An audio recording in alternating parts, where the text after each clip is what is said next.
Watch the Arab man at the table's head. His name is Moin, a Saudi prince. He's mocking scripture to his family's delight. Then his hands shake uncontrollably. The book falls, violent wind erupts indoors, and he collapses to his knees, weeping. My name is Moin. I'm 34 years old now. On October 2nd, 2019, I was a Saudi prince living in a Riyadh palace. That night I intended to humiliate the Christian God in front of my family. Instead, I encountered him in a way that shattered everything I knew. This is my testimony. I was born into a world most people only see in movies. My father was a Saudi prince, which made me royalty from the moment I took my first breath. Our family owned 3 palaces in Riyadh alone. I grew up surrounded by marble floors, so polished you could see your reflection, crystal chandeliers that cost more than most houses, and servants who anticipated my needs before I even spoke them. I had a fleet of luxury cars at my disposal by the time I was 16. Ferraris, Lamborghinis, Rolls-Royces. I never drove the same car 2 days in a row because I got bored easily. Money was never a concern. If I wanted something, I got it. New watch? Done. Trip to Paris for the weekend? The private jet was fueled and ready. Designer clothes shipped directly from Milan and London filled closets the size of most people's bedrooms.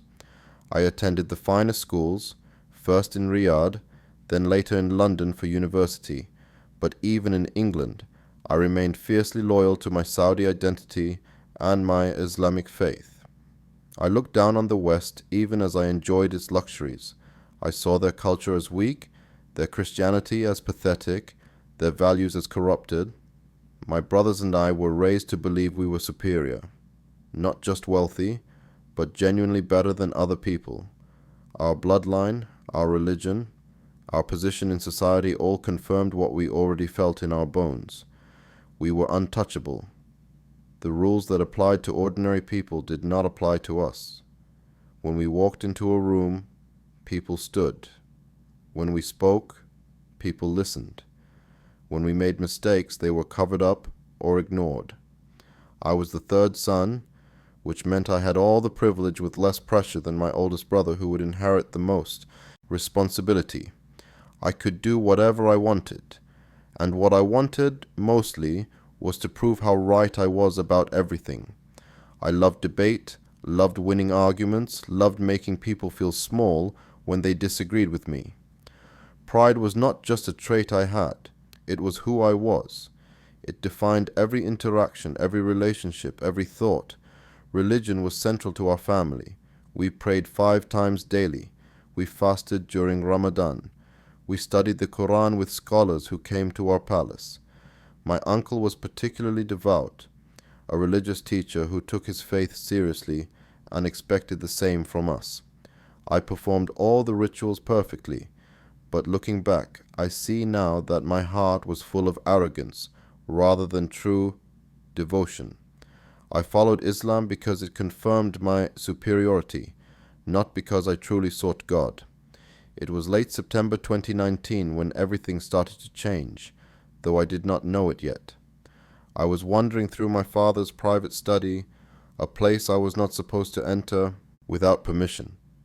But rules did not really apply to me, remember? I was looking for nothing in particular, just bored and restless as I often was, despite having everything. I opened drawers, rifled through papers, examined artifacts my father had collected over the years.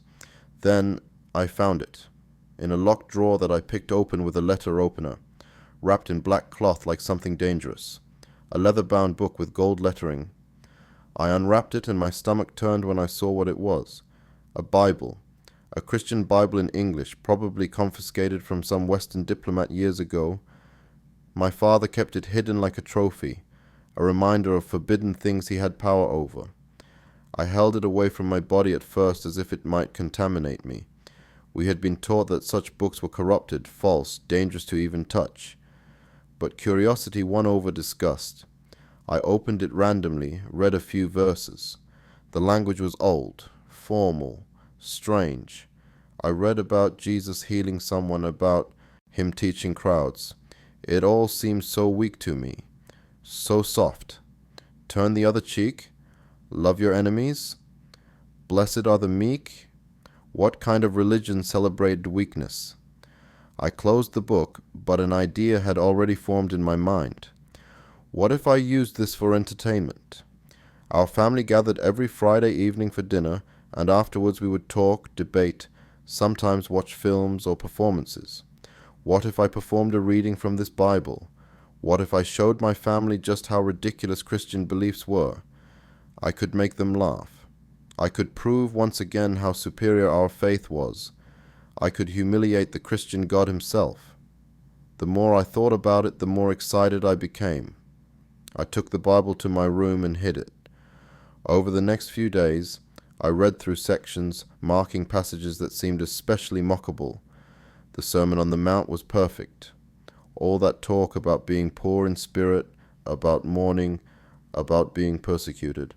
Then there was the crucifixion account, a God who let himself be killed by mere humans, who died like a common criminal. It was almost too easy. I practiced my presentation. I worked on my tone, my facial expressions, the dramatic pauses where I would let the absurdity sink in before my family erupted in laughter. I imagined my father nodding in approval at my cleverness. I imagined my brothers clapping me on the back afterwards, congratulating me on the entertainment. I imagined my uncle praising me for exposing Christian foolishness so effectively. I told myself I was doing something good, something educational even, showing my family the bankruptcy of Western religious thought, proving that Islam was the only true faith by demonstrating how weak and illogical Christianity was in comparison. I had no doubt, no hesitation, no sense that what I was planning might be wrong. I was absolutely certain of myself, absolutely confident in my superiority, absolutely blind to my own pride. Ask yourself this question right now. Have you ever been so confident in your own correctness that you mocked something you did not truly understand?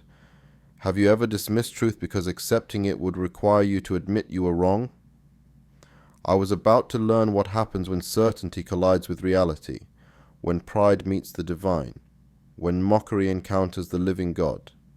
Friday, October 2nd, 2019. I remember the date because it was the last day of my old life. Our family gathered as we did every week in the grand dining hall. This was not just a room, it was a statement of power. The ceiling soared 3 stories high, with hand-painted frescoes imported from Italy. The dining table was a single piece of polished mahogany that could seat 20 people comfortably. Crystal chandeliers cast warm light over everything, making the gold fixtures and marble columns gleam. My father sat at the head of the table as always. He was a stern man in his 60s, his beard perfectly trimmed, his traditional white thobe immaculate. When he spoke, everyone listened. When he was displeased, everyone felt it.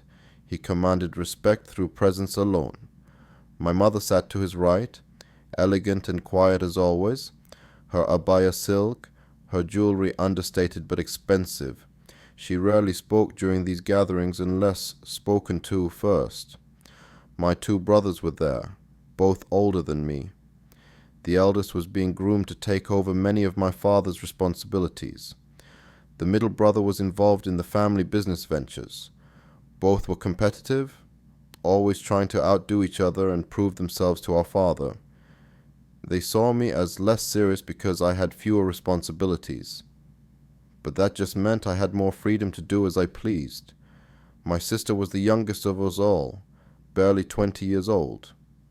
She was curious about the world in ways that worried my father. She asked too many questions. She read too much. She had studied abroad briefly before my father brought her back home, worried she was becoming too westernized. Still, there was something gentle in her that the rest of us lacked, a softness that had not yet been crushed by the weight of our family's expectations and pride.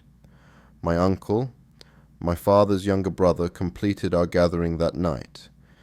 He was a religious scholar, a man who had studied Islam extensively and took his role as spiritual guide for our family seriously.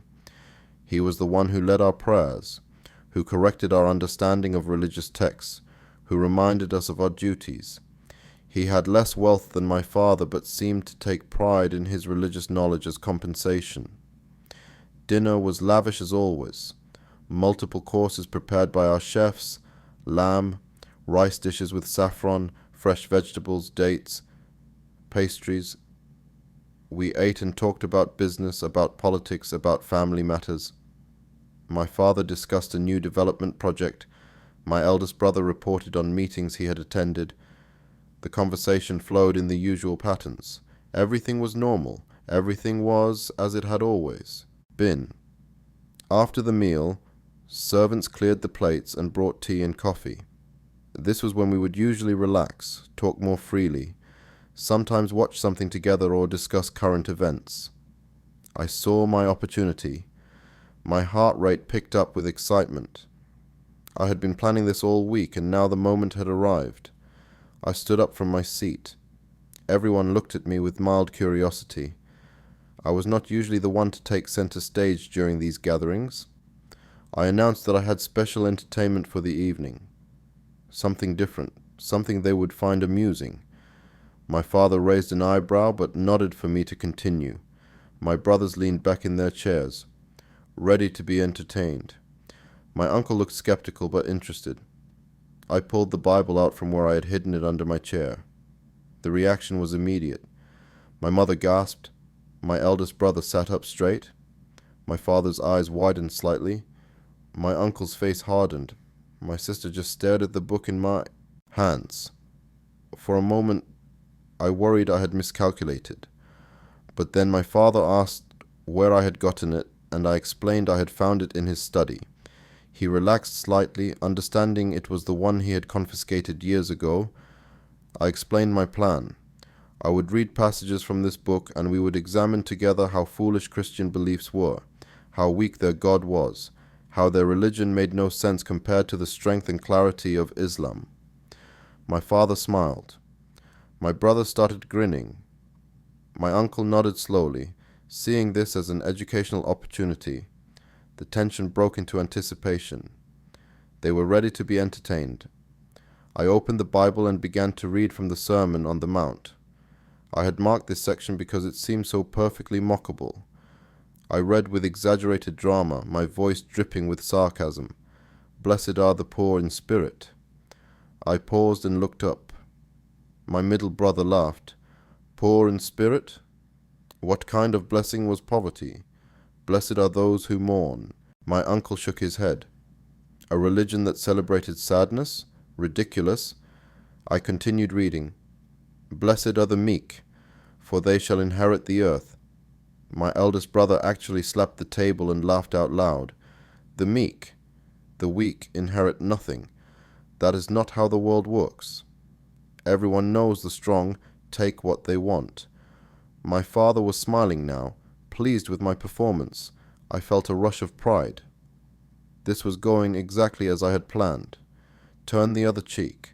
Offer no resistance to an evil person. If someone slaps you on the right cheek, turn to him the left also. The room erupted. My brothers howled with laughter. My uncle made jokes about Christian weakness and submission. My father said this explained why Christian nations were losing their power and influence. They had been taught not to fight back. My sister said nothing, but I saw her brow furrowed slightly as if thinking. I kept reading. Love your enemies. Pray for those who persecute you. My uncle declared this was proof that Christianity was designed to make people weak and controllable. My mother even spoke up, rare for her, saying such teaching would make any society vulnerable to conquest. Everyone was engaged now.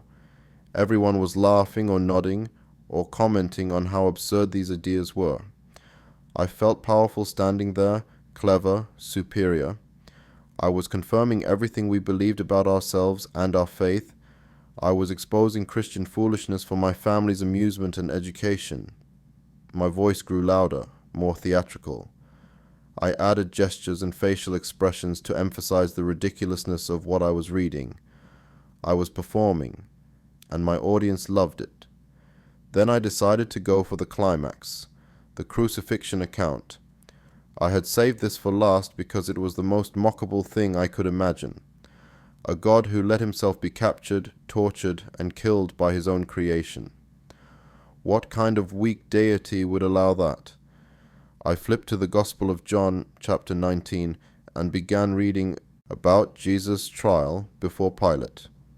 My tone was still mocking as I described the crown of thorns, the purple robe, the soldiers striking Jesus. Look at your king, I read with exaggerated drama. My family was still smiling, still ready to laugh at this pathetic God who could not even save himself. But something strange started happening inside me as I read. The words felt different somehow, heavier. The room seemed quieter, even though my family was still occasionally commenting. I read about the crucifixion itself, how they nailed him to the cross, how they divided his garments, how people mocked him even as he died. My voice was supposed to be dripping with sarcasm, but I noticed it had started to soften without my conscious choice. I tried to force the mockery back into my tone, but it felt wrong somehow, felt forced. Then I reached the words that changed everything. I read them out loud to my family, expecting to mock them like everything else. Father, forgive them, for they know not what they do.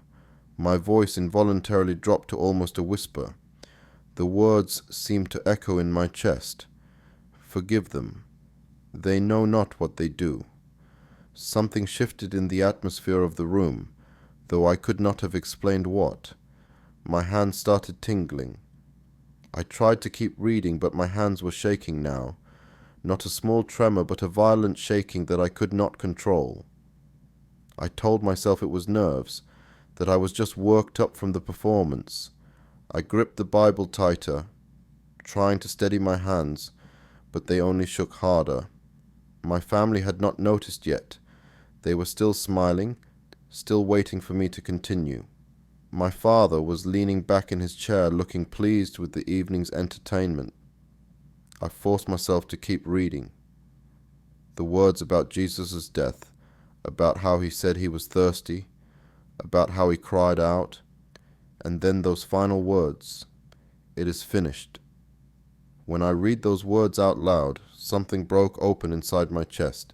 I cannot explain it any other way. It felt like a dam bursting, like pressure releasing, like something I had been holding back my entire life suddenly flooding through me.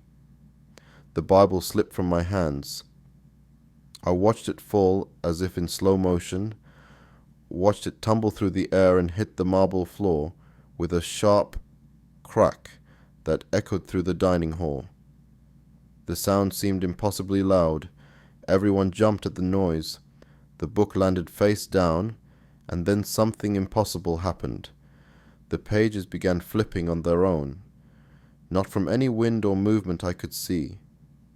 They just turned, page after page, rifling through the book as if invisible hands were searching for something.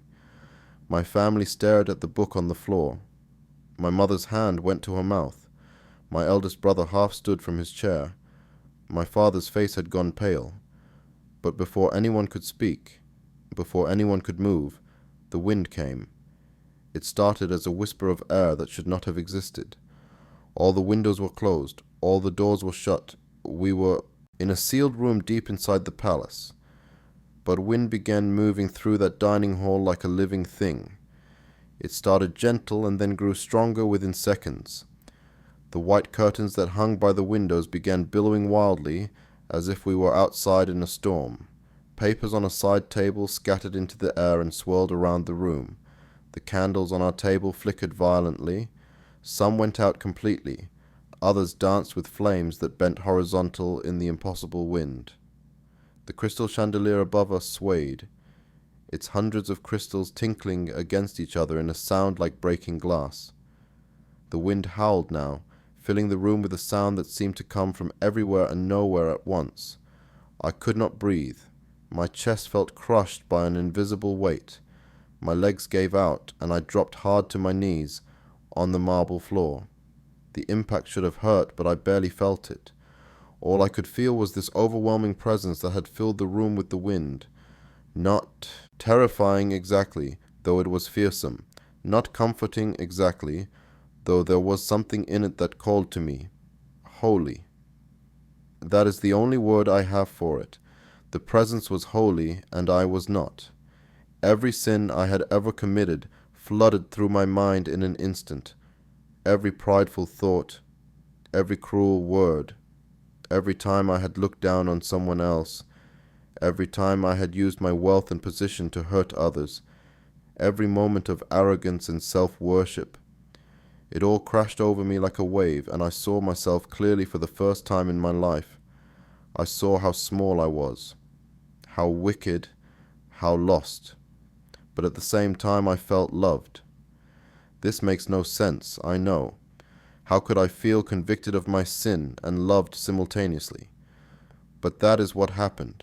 I felt seen completely, all my darkness exposed, and still somehow loved, still somehow wanted, still somehow called. The weight of that contradiction broke me. Tears poured down my face. I had not cried since I was a small child. Princes do not cry. Men do not cry. But I could not stop. My whole body shook with sobs I could not control. My hands covered my face, but tears flooded through my fingers. I was weeping like someone who had lost everything and found everything at the same moment. Through my tears, I looked at the Bible on the floor in front of me. The pages had stopped moving. It lay open to a passage I could read even through my blurred vision. I reached out with trembling hands and picked it up. The leather felt warm under my fingers as if it had been sitting in sunlight. I clutched it to my chest like a drowning man clutching a life preserver. Words came out of my mouth that I did not plan to say. He is real. Jesus is real. I said it out loud between sobs. He is real. I could hear my own voice saying it, but it felt like someone else speaking, like truth forcing itself out of me whether I wanted it to or not, because it was truth. Whatever I had believed 5 minutes ago, whatever certainty I had walked into that room with, it was gone, replaced by a certainty even stronger. Jesus was real. He was alive. He was here. I opened the Bible with shaking hands and began reading out loud, but my voice was completely different now. Where before I had read with mockery and sarcasm, now I read with reverence, with awe, with desperate hunger. Every word felt like water, and I was dying of thirst. Every sentence felt like light, and I had been sitting in darkness my whole life without knowing it. The wind stopped as suddenly as it had started. One moment the room was filled with that impossible gale. The next it was completely still. The curtains fell limp. The papers that had been swirling settled gently to the floor. The candles that were still lit burned straight and calm. The chandelier stopped swaying. But the presence remained. I could feel it even though the physical manifestations had ceased. Something had changed in that room. Something had changed in me. I looked up from the Bible still clutched to my chest and saw my family's faces. My father was standing now, his chair pushed back, his face contorted with an emotion I had never seen on him before. Rage mixed with fear, mixed with something else I could not name. My mother had both hands over her mouth, and tears were running down her face too. But hers looked like tears of horror rather than whatever I was experiencing. My eldest brother had backed away from the table and stood against the wall, as if trying to put distance between himself and me. My middle brother was frozen in his seat, staring at me like I had transformed into something monstrous. My uncle's face was red, and his mouth was moving, but I could not hear what he was saying over the ringing in my ears. Only my sister had not moved. She sat perfectly still in her chair, staring at me with an expression I could not read. Not fear exactly, not anger. Something like recognition maybe, something like wonder. Our eyes met for just a moment and I saw tears on her cheeks, too. My father found his voice. What is this madness? Get up! His words were sharp, commanding, the voice he used when he expected immediate obedience. But I could not obey. My legs would not work, my body would not respond. All I could do was kneel there on the marble floor, holding the Bible, tears still streaming down my face. I tried to explain. I tried to tell them what I had felt, what I had experienced, what I now knew to be true, but the words came out broken and incoherent. He is real. I felt him. Jesus, he is real. It sounded insane even to my own ears. How could I expect them to understand what I could barely comprehend myself? My mother screamed for the servants. Her voice was high and panicked. Within seconds, guards rushed into the dining hall. My father pointed at me and gave orders I could barely process. Take him to his room, lock the door, do not let him out. The guards hesitated for just a moment, confused by the scene before them, but then moved to obey. Strong. Hands grabbed my arms and pulled me to my feet. I did not resist. I could not have resisted if I wanted to. My legs barely supported me. The guards had to half carry me out of the dining hall. As they dragged me away, I kept my arms wrapped around the Bible. They tried to take it from me, but I held on with strength I did not know I possessed. Finally, they gave up and let me keep it. Behind me, I could hear my family erupting into chaos. My father shouting, my mother crying. My uncle's voice raised in what sounded like prayers or incantations. My brothers talking over each other. And underneath it all, silence from my sister. They took me through the marble hallways of our palace, past servants who stared with wide eyes up the grand staircase to the residential wing, down the corridor to my room. They pushed me inside and I heard the lock click behind me. I was a prisoner in my own home, but all I could think about was what had just happened. All I could feel was that presence still, lingering around me like perfume in the air. I sank onto the floor of my room, back against the door, and opened the Bible again. My hands had finally stopped shaking. I began to read by the light of my bedside lamp, and I could not stop. I read through the entire night. My eyes burned with exhaustion, but I could not stop. Every page felt vital, essential, or like missing pieces of a puzzle I had not known I was trying to solve. I read the Gospels, jumping between Matthew, Mark, Luke, and John. I read about Jesus' birth, his teachings, his miracles, his death, his resurrection. Words I had planned to mock now fed something desperately hungry inside me. The room was completely dark except for the small circle of light from my lamp. I sat on the floor with my back against the locked door, the Bible open on my lap, and read until the words blurred together. When dawn light finally started creeping through my windows, I had made it through all 4 Gospels and started on the book of Acts. My body ached from sitting in the same position for hours, but I barely noticed.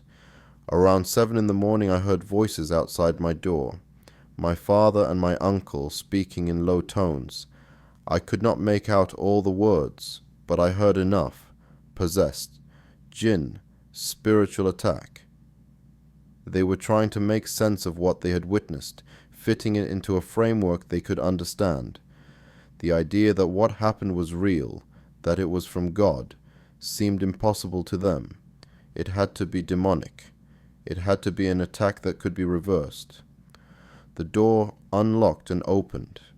I scrambled to my feet, still clutching the Bible. My father stood in the doorway with my uncle beside him. Behind them, I could see 2 guards waiting in the hallway. My father's face was hard, closed off. He looked at me the way you might look at a stranger, the way you might look at a threat. "We have brought someone to help you," he said. His voice was formal, distant. My uncle stepped forward with another man I had never seen before. This was the Imam they had summoned. He was older, with a long grey beard and traditional robes. He carried prayer beads in one hand and a copy of the Quran in the other. His eyes, when they met mine, were not unkind, but they were certain. He had seen this before, or thought he had. He knew what to do. The Imam began immediately. He recited verses from the Quran in Arabic, his voice rising and falling in the practiced rhythm of someone who had done this many times. He circled me, still reciting, occasionally reaching out to touch my forehead or shoulder. I stood there silently, the Bible still in my hands. I did not resist. I did not argue. What could I say that would make them understand? He performed ruqya, the Islamic exorcism ritual, for over an hour. He blew on me. He recited more verses. He placed his hand on my head and commanded any jinn to leave in the name of Allah. My father and uncle watched from the doorway. I closed my eyes and prayed silently to Jesus, asking for strength, asking for wisdom, asking for help. The contrast was stark, the Imam commanding spirits to leave while I quietly asked Jesus to stay. When the Imam finally finished, he turned to my father and declared that I had been influenced by jinn, but that the recitation had weakened their hold. He said I would need continued spiritual guidance and must not be left alone with any Christian materials. My father nodded and thanked him. Money changed hands. The Imam left, satisfied he had done his job. My uncle stayed behind. He sat on my bed and gestured for me to sit as well. I sat in the chair by my desk, still holding the Bible. He looked at it with disgust but did not try to take it from me. Instead, he began to talk. For 2 hours, he reasoned with me, argued with me, quoted the Quran at me. He spoke about the Christian corruption of Scripture, about how Jesus was just a prophet, about how the Trinity was illogical and blasphemous. I listened quietly. Some part of me appreciated that he was trying, that he cared enough to spend hours attempting to bring me back. But his words fell on deaf ears. Not because I was stubborn, though I'm sure that is how it appeared to him, but because I had experienced something he had not. You cannot argue someone out of an encounter with a living God.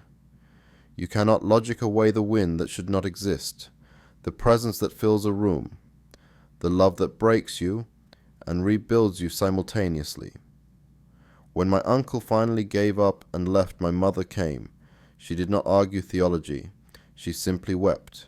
She begged me to stop this madness. She reminded me of everything I would lose: my family, my inheritance, my position, my future.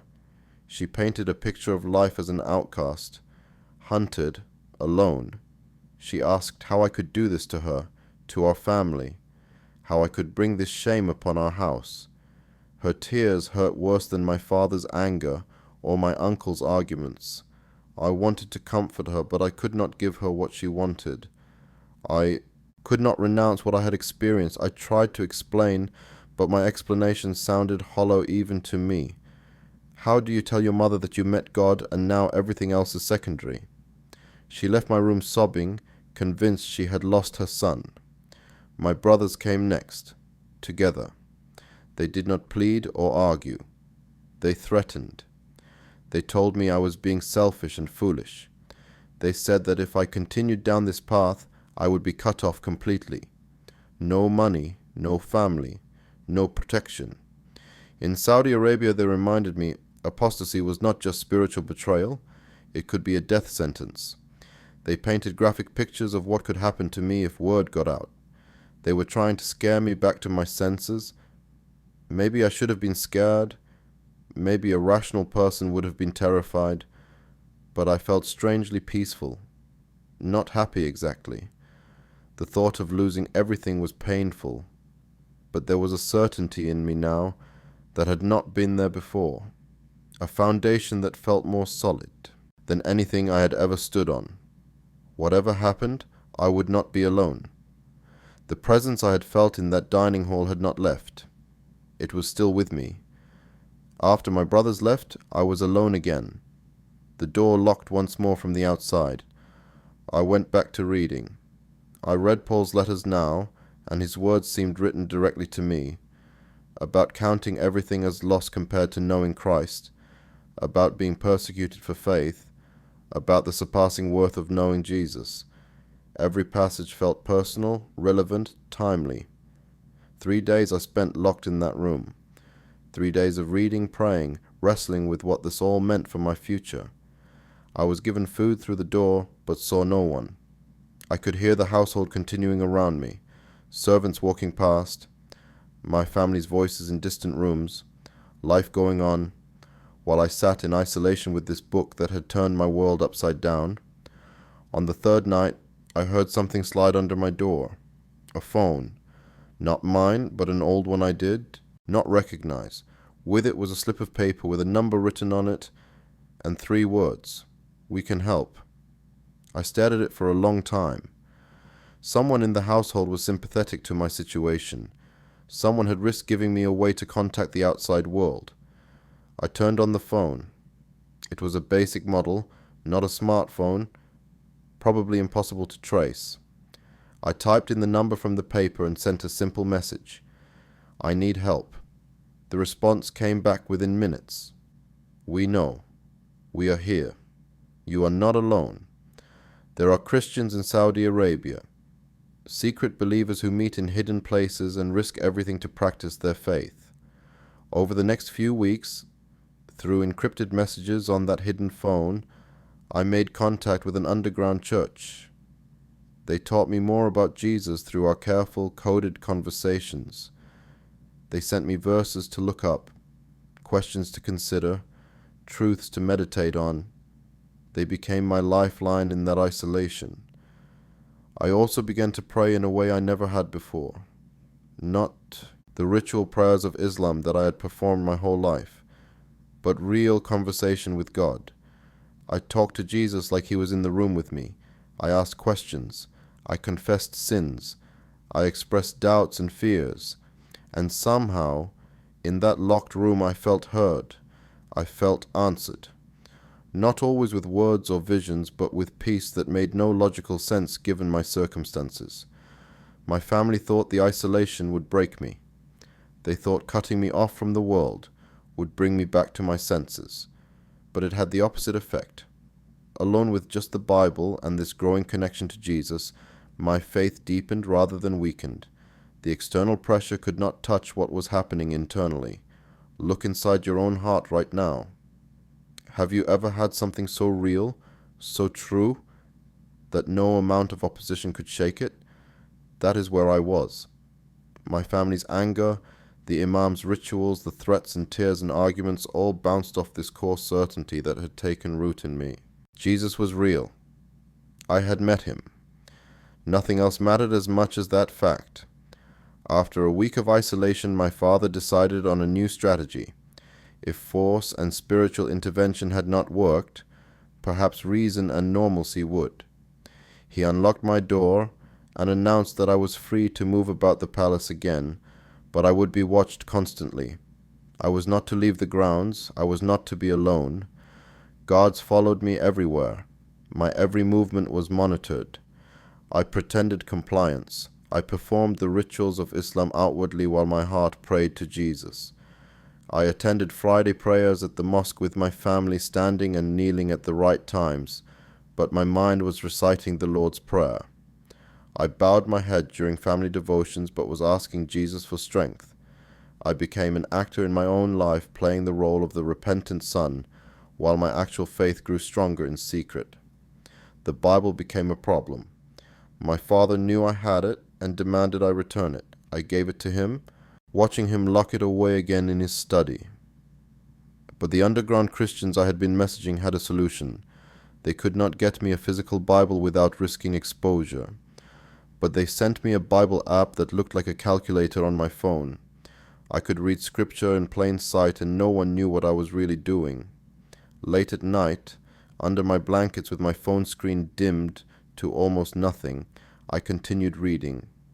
I finished the New Testament and started on the Old. I read about Abraham's faith, about Moses leading people out of slavery, about David's Psalms, about the prophets who spoke truth to power at great cost. Every story felt like it was preparing me for something. Every verse felt like God was speaking directly into my situation. The underground church began teaching me more systematically through our messages. They explained the gospel clearly. They answered my questions about the Trinity, about salvation by grace rather than works, about the nature of Jesus as both fully God and fully man. Concepts that my uncle had said were illogical began making sense, not because I could fully comprehend them with my mind, but because they resonated with what I had experienced that night in the dining hall. 6 weeks after that Friday dinner, I was reading in my room at 3 a.m. when my door suddenly opened. No knock, no warning. My father stood there in his nightclothes, his face a mixture of grief and fury. He had been unable to sleep and had decided to check on me. He saw my phone screen before I could close the app, saw the Bible passage displayed there. Our eyes met, and something broke in his expression. He knew. All my pretending, all my outward compliance, it had been a lie. I had not repented. I had not returned to Islam. I had been deceiving him, deceiving the whole family. The betrayal he felt was written across his face. Not just that I believed differently, but that I had lied about it, that I had made him think he was succeeding in bringing me back when really I had gone deeper into what he saw as apostasy. He turned and left without a word. I knew what was coming. I dressed quickly, my hands shaking, and waited. Within an hour, before dawn, the entire extended family was assembled. Not just my immediate family, but uncles, aunts, cousins, everyone who mattered in our clan. They gathered in the same dining hall where everything had started 6 weeks earlier. I was brought in by guards and made to stand in front of them all.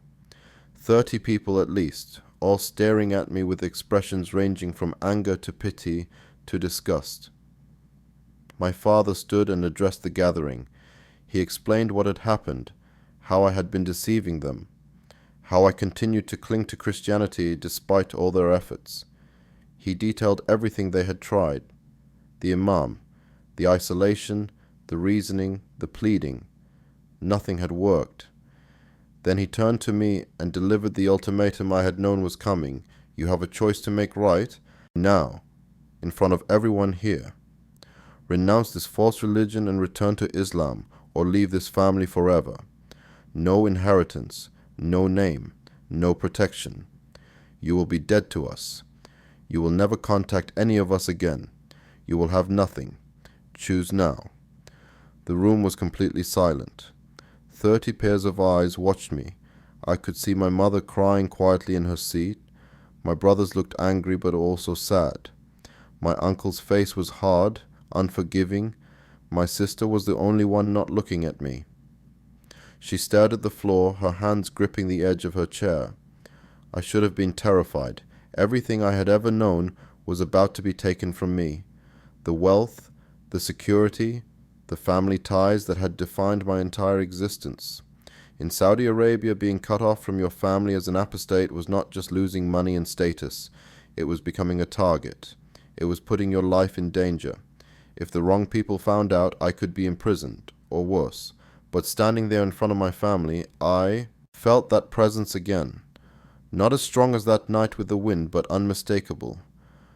A quiet certainty that I was not alone, that whatever I lost, I would gain something infinitely more valuable. I thought about Jesus' words that I had read just hours before. What does it profit a man to gain the whole world, but lose his soul? I opened my mouth to speak, and my voice came out steady, clear, stronger than I felt inside. I cannot deny what I have experienced. I cannot renounce Jesus Christ.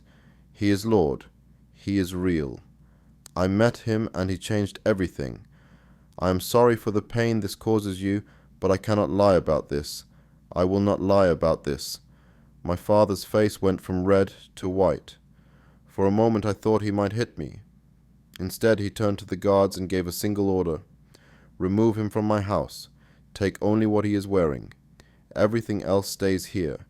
You have 1 hour to be gone from this property. If you are still here after that, I will call the authorities and report you as an apostate."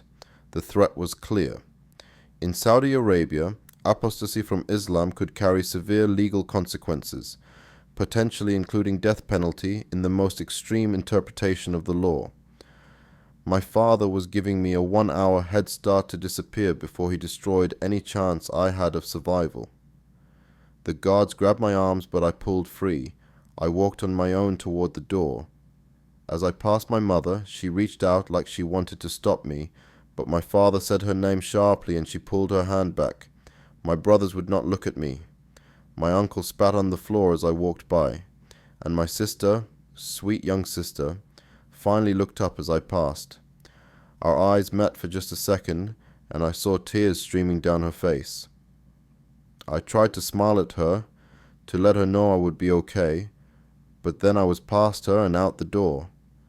The guards escorted me through the palace I had grown up in, past the marble columns and crystal chandeliers and priceless artwork, past my childhood bedroom and the playrooms where I had spent hours as a boy, past the garages full of cars I would never drive again, out the front entrance where I had walked thousands of times as a prince, and now walked for the last time as an exile.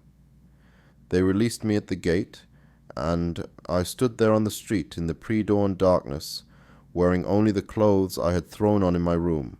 No money, no phone, no identification beyond what was in my pockets. The palace gates closed behind me with a final metallic clang that echoed in the empty street. Everything I had been was on the other side of those gates. Everything I would become was ahead of me in the darkness. I started walking. I had the number memorized of one of the underground Christians who had been messaging me. I found a payphone several blocks away and called collect. A man's voice answered, cautious. I identified myself using the code name we had agreed on. There was a pause, then he gave me an address and told me to get there as quickly as possible. Someone would be waiting. I walked for 40 minutes through Riyadh as the sun began to rise. The city I had always moved through in luxury cars, I now crossed on foot like any common person. No one looked at me twice. In my simple clothes without the markers of wealth, I was invisible, just another young man walking to work or prayer. Not a prince, not anymore, just Moin, just a follower of Jesus, with nowhere to go and everything to lose, and somehow, inexplicably, a joy rising in my chest that made no logical sense. The address was a small apartment in a working-class neighborhood. I knocked and the door opened immediately. A middle-aged man pulled me inside quickly and locked the door behind us. "Welcome, brother," he said, and embraced me. There were 3 other people in the apartment, all Saudi believers who had risked everything for their faith just like I was about to. They fed me breakfast and listened to my story and prayed with me. For the first time since that night, in the dining hall, I prayed out loud with other believers. We held hands and thanked Jesus for his faithfulness and asked for protection and guidance. They had been planning for this possibility. They had connections with Christians in other countries who helped people in my situation. The plan was to get me out of Saudi Arabia as soon as possible. I still had my passport, which was fortunate. They would help me get to Jordan first, then from there we would see. They gave me money, new clothes, a phone, everything I needed to start over. But I could not leave immediately. It would take a few days to arrange travel that would not raise suspicions. So I stayed hidden in that small apartment with my new brothers and sisters in Christ. We studied the Bible together.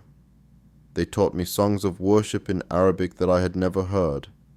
They shared their own stories of coming to faith and the cost they had paid. Each story strengthened my resolve. I was not alone in this. Others had walked this path before me. On November 15th, 2019, just 6 weeks after that dinner that changed everything, I left Saudi Arabia forever. The underground church had arranged for me to travel to Jordan under the pretense of a business trip. I had paperwork, a hotel reservation, everything that would make the trip look legitimate. At the airport, I kept expecting to be stopped, to be recognized, to be arrested, but I passed through security without incident. No one knew that the young man in Western business casual was a fugitive prince fleeing his family and his country. The plane lifted off and I watched Riyadh disappear beneath the clouds. Everything I had ever known was down there. My family, my wealth, my entire past. I felt grief and relief in equal measure. Grief for what I was losing, especially my mother and sister. Relief that I had made it out alive. As the plane climbed higher, I closed my eyes and prayed a prayer of thanksgiving. Jesus had made a way where there seemed to be no way. In Jordan, more believers met me. The underground network of Christians across the Middle East is larger than most people realize. They passed me from safe house to safe house, always moving, always careful. I spent 2 months in Jordan while they worked on getting me to Turkey. During that time I studied intensively. These believers taught me more about Christianity, answered my endless questions, helped me understand what it meant to follow Jesus in practical terms. They also helped me process the trauma of what I had been through. Leaving everything, being disowned by family, becoming a refugee. These were not small things. I grieved deeply during those months in Jordan. I would wake up crying from dreams about my mother. I would see something that reminded me of my brothers and feel physical pain in my chest.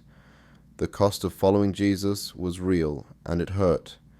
But the joy was also real. For the first time in my life, I was part of a community that valued truth over status. These believers had nothing by the world's standards. They met in secret, risked arrest and persecution, lived simple lives, but they had something my wealthy family never had. They had peace. They had genuine love for each other. They had hope that transcended circumstances.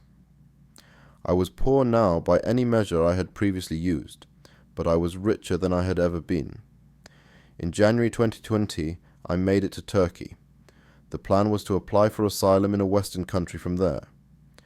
Canada had a program for religious refugees, and the network of believers helping me thought I had a strong case. I applied and then waited. The process was slow, bureaucratic, frustrating. I lived in refugee housing in Istanbul, shared a room with 4 other men, worked odd jobs for cash to survive. Those months of waiting were some of the hardest of my life. The initial adrenaline of escape had worn off. The reality of my new life set in. I was nobody. I had no money, no status, no family. I cleaned toilets, washed dishes, did manual labor. Work I would have considered beneath me just months earlier was now how I survived. My hands, which had never done physical labor, became calloused and rough. There were dark moments. Moments when I questioned everything. Moments when I wondered if I had made a terrible mistake. The devil whispered constantly, "You gave up everything for what? For a God you cannot see. For a moment of experience that might have been delusion. You could go back. Apologize. Your father might forgive you. You could have your old life back." The temptation was real and powerful, but then I would read the Bible and remember. I would pray and feel that presence again, quieter now, but still real.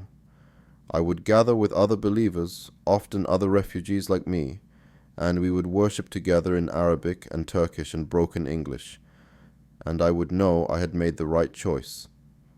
Hard did not mean wrong. Costly did not mean mistaken.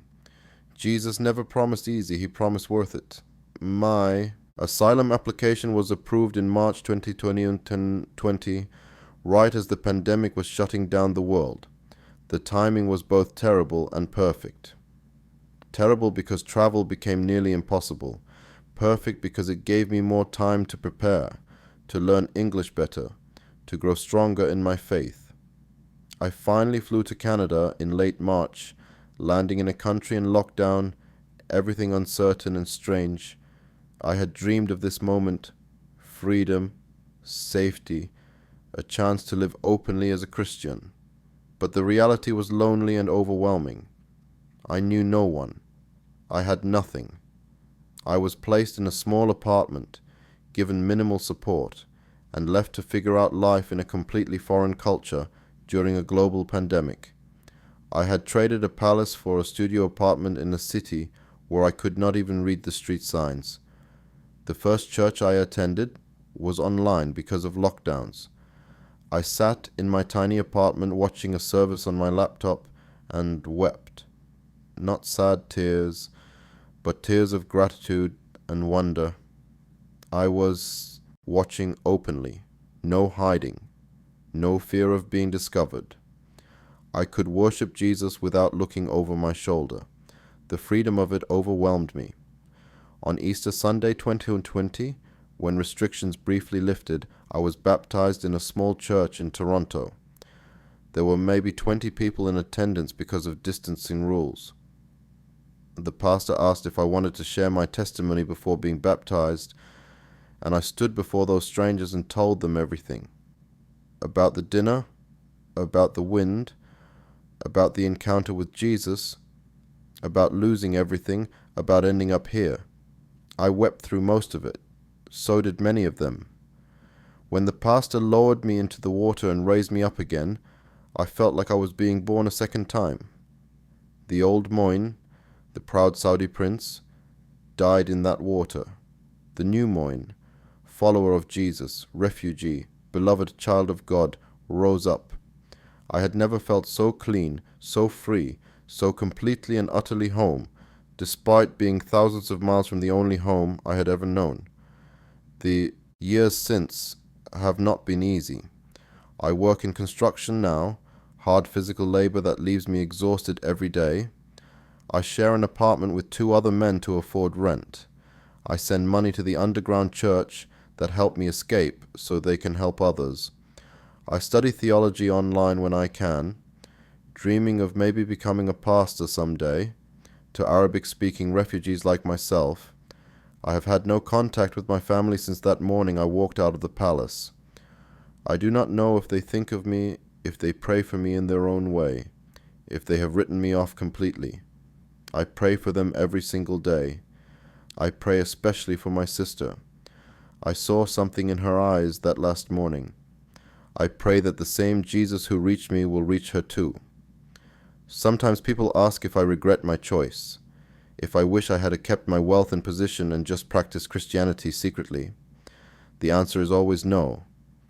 I tried to make a mockery of God, and He met me with love.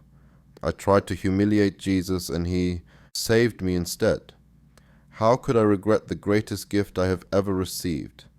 Ask yourself this question right now. What are you holding on to that keeps you from God? What pride, what comfort, what security are you unwilling to release? I am asking you as someone who held on to everything the world said mattered and found it was all worthless compared to knowing Jesus. I had palaces and chose a studio apartment. I had servants and chose to serve. I had a family name and chose to be nobody. And I would make the same choice 1,000 times over.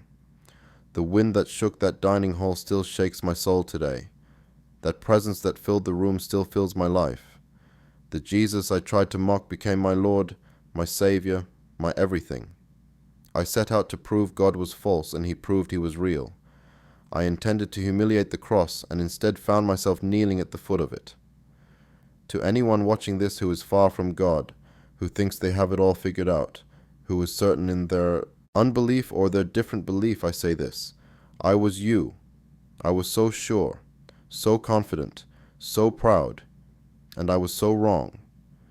Do not wait for supernatural wind to convince you. Seek Him now. He is real. He is alive. He is calling you just like He called me. To anyone who is afraid of what following Jesus might cost, I say this. It will cost you everything, and it will be worth it. Every single tear, every loss, every hard moment, worth it, because you gain Christ, and in Him is everything that truly matters. I am Moin. I was a Saudi prince who mocked God. Now I am a child of the King of Kings. I traded an earthly kingdom for a heavenly one, and I have never looked back.